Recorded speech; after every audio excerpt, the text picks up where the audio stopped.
My name is Atin Sanyal, and I'm the founder of a GenAI evaluations company called Galileo. And we are about 3.5 years old as a company, and we work with multiple Fortune 100, Fortune 500 banks, financial institutes, healthcare institutes on helping them productionize GenAI and LLM applications and bring it to life in a safe and trustworthy way. Fantastic. I'm Marshall Kirkpatrick. Thanks so much for joining us here today. Yeah, my pleasure. What have you been seeing at the conference that has stood out as most relevant and interesting to you? I think the most interesting thing for me has been the talk around how confidential computing and Gen AI are sort of coming together. There have been multiple panels and not a single panel where the word AI or Gen AI was not mentioned. That just shows how increasingly important this is becoming for the enterprise. And I can see a path forward where confidential computing and Gen AI sort of merge pretty seamlessly. Secure training is one big area where the need for confidential compute is probably the most immediate. And then beyond that, there's PII detection, leakage of training data into LLM outputs, and all these things which can really bring the LLM system down and put the company at threat, because for the first time in history, AI is becoming the product, and the outputs of these models are right in front of users. So there's a whole aspect to security and privacy, and confidential computing plays a huge role because it all starts at the beginning, right? When you train these models, if you don't train them in a confidential way, in a secure way, there's every possibility that these models will hallucinate and they will leak data and they'll behave in ways where you can essentially cannot predict how they would output. So that's how I think these two things are mixed, and a lot of initial. It's just the beginning. I think there's a lot of initial talks going on around how these two fields will merge, but the marriage to me is evident in the not so far future. Great. Will you explain in a little bit more detail about how secure training is beneficial in limiting hallucination? Yeah, absolutely.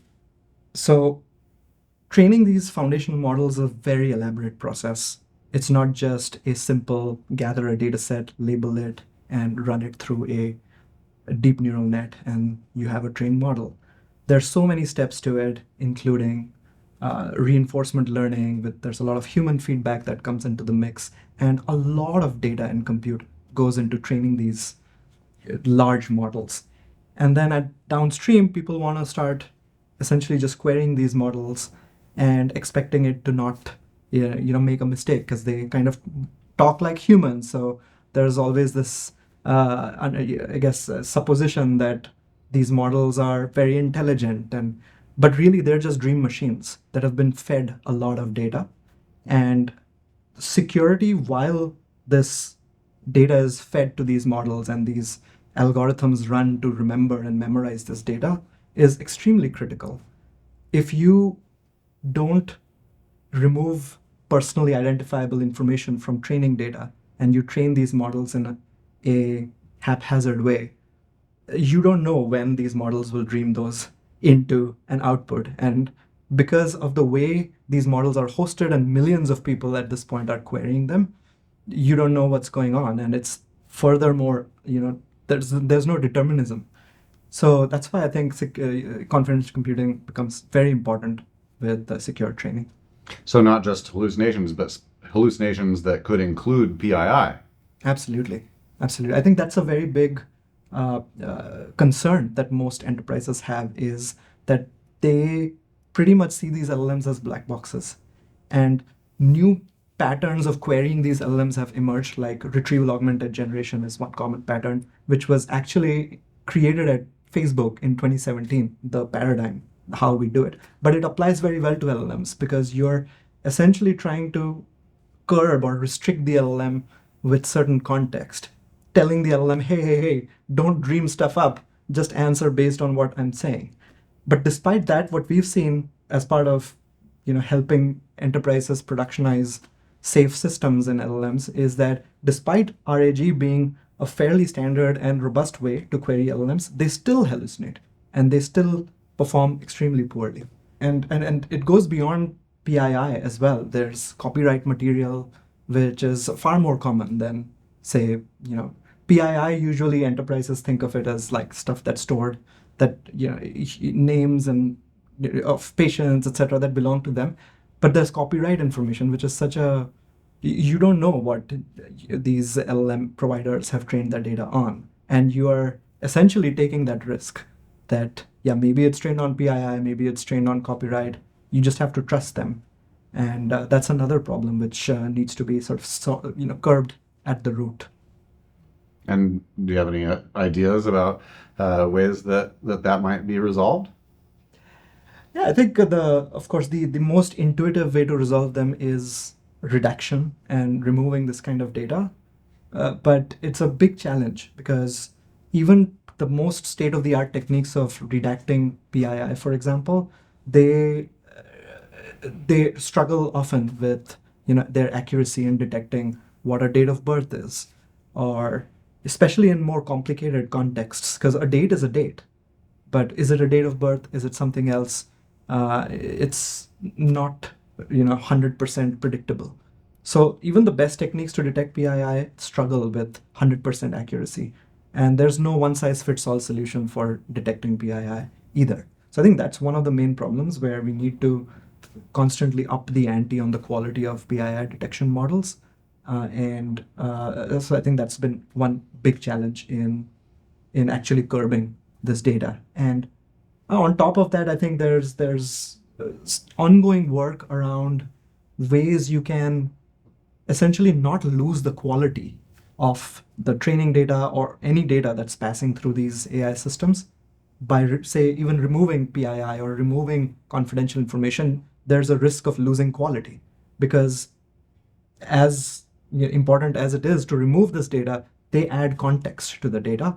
And for example, I'll give you a simple example. Say a lot of these OpenAI like LLM providers, they offer APIs for fetching embeddings, and these embeddings are great because they are derived representations of text, and you can do a lot of magic with them. But what happens is that if you say successfully remove PII data and train embeddings on them, the quality of the embeddings massively reduces, and you can't do much with them. So that's where comes the challenge of how do you maintain the quality of the embeddings while creating or training them with data that is not leaking personal information. Wow. So that's one, yeah. Is that a matter of where in the sequence of data cleanup PII is removed? That's, I guess, one of the factors that goes into it. But the overarching problem is that removing any data from will reduce the quality of the embedding, because every piece of token, every word that you're training these embeddings on, they empower the embedding, and the better the quality of the embedding will be, and the better the consumers will experience, their UX will improve. So it's like a butterfly effect, right? Like you remove a little token, and then downstream, like two or three, systems down, is like catastrophe. Like you're just getting random results, and the overall quality is poor. Let's talk about some other examples of hallucination, and I wonder, you used the phrase dream machines. Could you speak to uh, help us understand in a little bit more nuance the problem of hallucination and the proximity of problematic hallucination with creativity and that world? Absolutely. It's very interesting how the definition of hallucinations has also evolved over the last maybe 18 months, because there was a lot of research that was done in 2023 which tried to quantify hallucinations and define them. So I guess at the highest level, hallucinations are essentially situations where the model is answering incorrectly, and it is either giving you a statement which has an incorrect fact, or in RAG systems, which is more common in the enterprise, it is deviating from the context that is provided. So even though a an answer from an LLM might be, say, factually accurate, it is nowhere to be found in the data that is provided in the request. So those are the two major definitions. Broadly, we call them open domain and closed domain hallucinations. And a lot of research went into trying to detect hallucinations using other LLMs. So that was the theme of 2023 as far as techniques to detect hallucinations.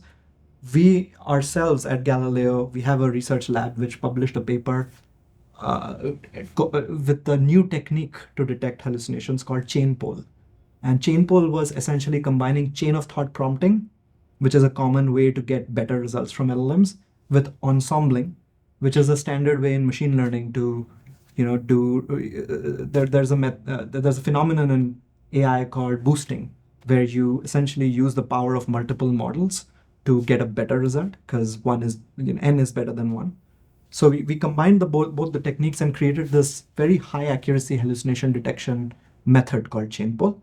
And we employed chain poll in many of our Fortune 100 customers, and it worked great.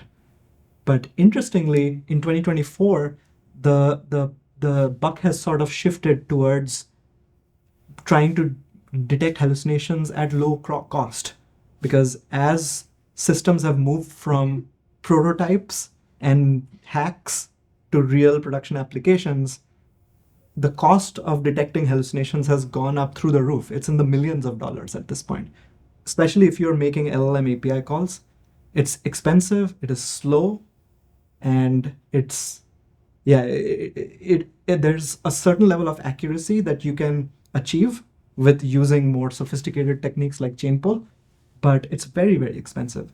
So the trend has now shifted towards using smaller models, towards finding in pursuit of detecting hallucinations with high accuracy. And what we've done, in order to do that, you have to redefine hallucinations. So the new definition of hallucinations has essentially come down to solving for the industry use case, which is RAG hallucinations, because you don't want your point of sale system to be good at French poetry or some random open domain thing that people are just using closed domain hallucinations as the definition.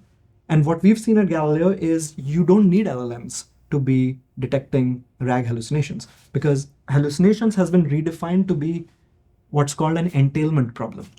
And if anyone has done NLP, natural language, before, entailment is a common natural language problem where, given two sentences, you essentially try to predict whether one is entailed in the other or one is contradicting the other. It's a commonly known ML problem, and it's been solved very well in NLP by very small models, like which are 400, 500 million parameters, BERT models, basically.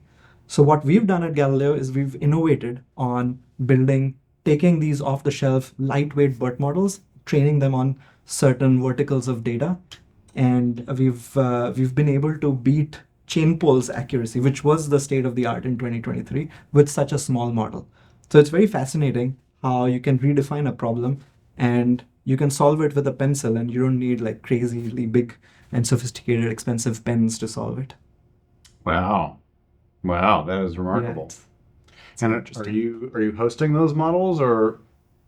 Yeah, so we host them ourselves, and the most surprising or unsurprising thing is that we are able to now detect hallucinations with the same accuracy at close to $0 cost, as opposed to people did estimations and they were like some of our customers, they would see that it would go into the multiple millions of dollars if they used LLMs to query for hallucinations. And even without Galileo, this is the standard state of the art. People are querying LLMs to detect hallucinations. There's metrics which are open source, which also do the same thing. In fact, they make multiple LLM calls. That was one of the key problems that we solved with Chainpool, was how can you do all of this in one call? But despite that, the costs of evaluating LLMs has gone into the millions of dollars, because it's not cheap, right? And you want better results. The use cases are also getting more and more sophisticated, which is why you can't, for example, there's RPA companies which are trying to get structured outputs from these LLM systems, like JSON or any kind of data that has a structure to it. In order to do that, these models don't do that well. And you need bigger and better models to be able to output structured data very well.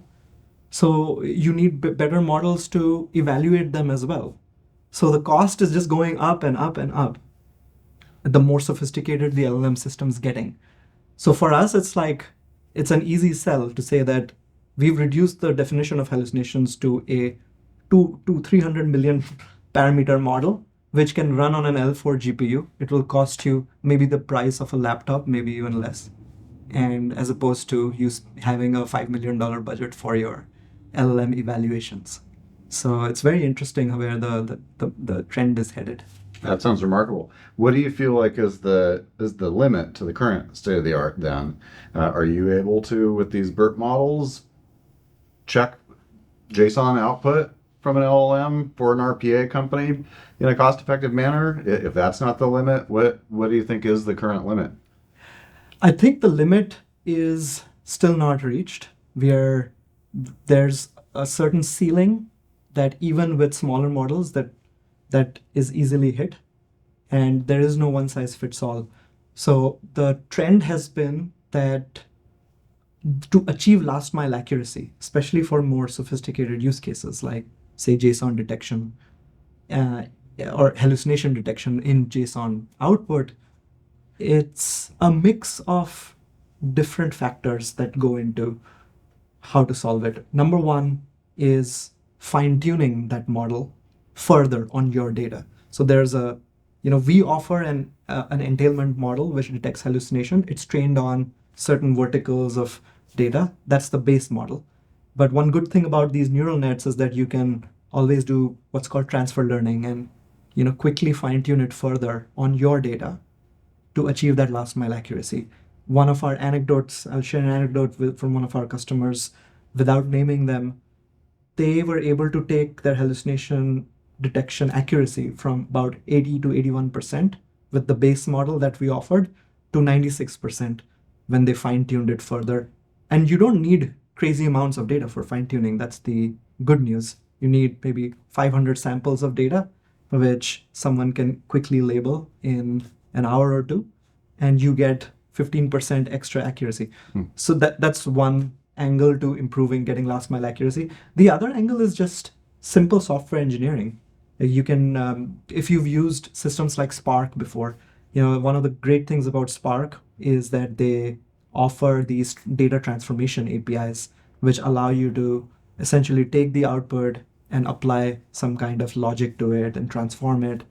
And I think that for us has been useful because, say in the case of structured outputs like structured JSON, if you apply a transformation to extract a certain key from the JSON, the only key that you care about, say for example, where you want to detect hallucinations, then the value of that key is just a simple string, and it's much easier to parse. So what we've seen is it's a mix of these kind of techniques. You don't just rely on one model. There's no one size fits all. That's been the learning. It's remarkable to hear about this whole other world of use cases for very small models. I feel like most of the time people talk about very small models as primarily to be used in edge computing. But scalable, efficient hallucination checking is of RAG-oriented hallucinations. That's a remarkable. It's primarily driven by the per unit cost of these LLM APIs. And in all of 2023, when these were bright and shiny and new and people were tinkering around, that's all great. You're just making one-off requests and you're enjoying the output and you're wondering what the possibilities are. But now you've built the system and you've deployed it, and now it hits real users, and you're querying these endpoints at scale. And not only are you hitting cost issues, you're hitting rate limit issues, and you're hitting token size issues, and you're wondering, what the hell do I do now? Because my costs are through the roof, my accuracy is suffering, and my system just doesn't work because there's all these limitations in these APIs. So that's where you want to resort to something that you can host locally, which is also where the privacy angle comes in here. Like local hosting is a big win in terms of data privacy too.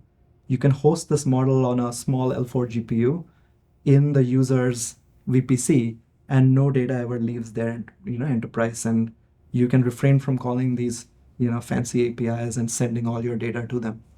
That sounds like a huge cost and security benefit. That's right. Wow. What do you think is next? What do you see emerging in the field of hallucinations and LLMs that perhaps isn't widely discussed yet?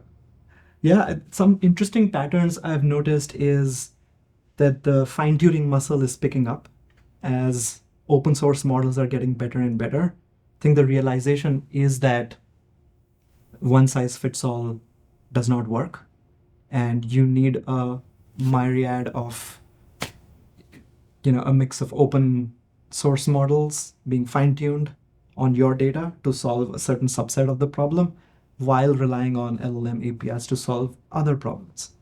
So that's where the buck seems to be headed in terms of, especially because the quality of the open source models has incredibly gone up, like exponentially improved, to the point where in certain use cases they perform as well as GPT models.